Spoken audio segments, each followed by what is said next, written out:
The storyline that has garnered more attention, had words written about it and been the focus of more talk radio segments in college football this offseason is an easy one to pick out: UCF's dubious claim to be national champions after an undefeated 2017 season. As it turns out though, even the Knights' former head coach wouldn't have been on board with the campaign had he remained in Orlando. "All I'll say is if we had stayed there, I would have had a hard time getting behind it." Now Nebraska head coach Scott Frost told USA Today at AAC spring meetings, "I think it was smart by them, because it has kept UCF in the media and in the conversation. But you know, like our rings, I kind of wish my ring just said, undefeated season, and Peach Bowl champion." UCF commissioned a study that said the entire undefeated season was worth some $200 million. For the school in terms of exposure, and the national title claims led to everything from a trip to nearby Disney World to even the local police getting in on the branding party. However, the claims have rankled many in college football, most notably those from the actual national champion, Alabama. Frost joining the chorus downplaying UCF's marketing this offseason probably hurts the feelings of a few fans in Orlando but won't change their outlook on a special season in Orlando. Hopefully, more than anything, the coach's comments allow everybody to move on from 2017 and start to turn their focus to the upcoming 2018 season that promises to be just as fun for everybody involved. Jimbo Fisher's departure to Texas A. Despite bringing the program a national title during his tenure in Tallahassee, the $75 million man might as well be persona non grata in that part of the state of Florida. That said, there's still a few in garnet and gold that wouldn't mind settling things on the field, a sentiment that is apparently shared with the team's new head coach. Speaking to a Booster Club event last week, Willie Taggart was asked about playing the Aggies.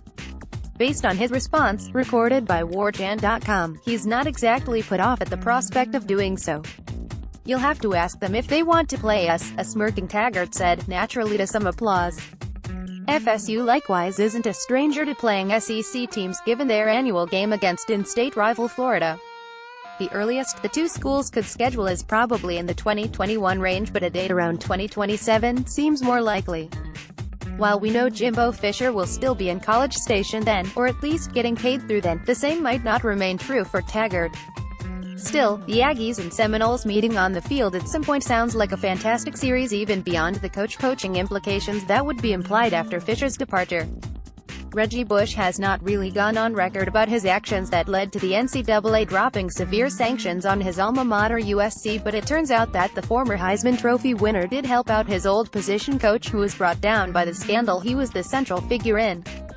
As part of his continuing defamation suit against the NCAA, former Trojans running backs coach Todd McNair testified last week that Bush gave him over $60,000 in loans that didn't need to be paid back in order to help his former mentor out after he was let go by the school in 2010 after 6 years with the program.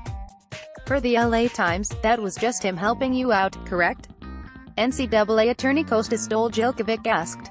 "Yes," McNair responded. NCAA President Mark Emmert was also involved in the case last week, with his video deposition being played for the jury in Los Angeles in which he defended the Committee on Infractions decision and the subsequent sanctions against the Trojans.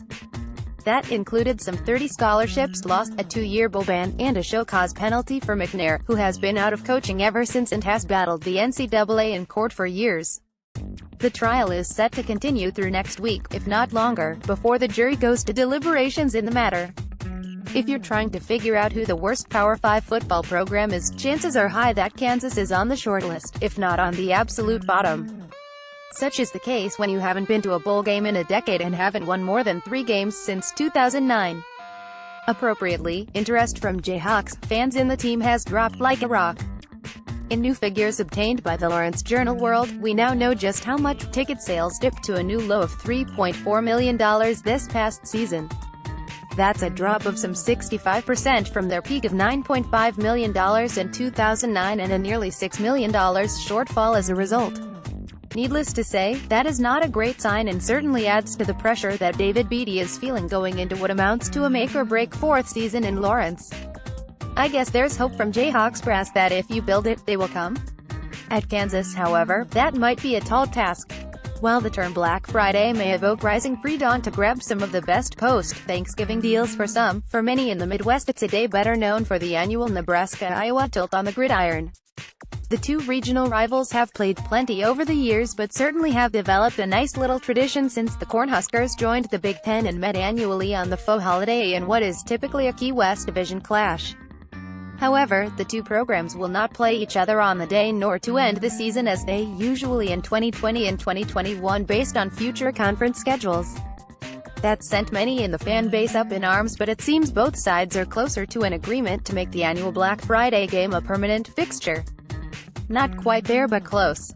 New athletic director Bill Moose told the Lincoln Journal-Star this week. A priority for me. It sounds like we are going to rekindle it, right, whatever year that is. Hawkeyes coach Kirk Ferentz told Land of 10 on Saturday. I think after that, I think we're back together and I think it's maybe a long-term thing. Nebraska is set to play Minnesota on that final weekend in November, slated to be a Saturday game for now, in both 2020 and 2021, while Iowa will take on Wisconsin. Based on comments out of both Iowa City and Lincoln, it appears that a 2-year break between the Hawkeyes and Cornhuskers is all that there's going to be before the series resumes as normal for both sides.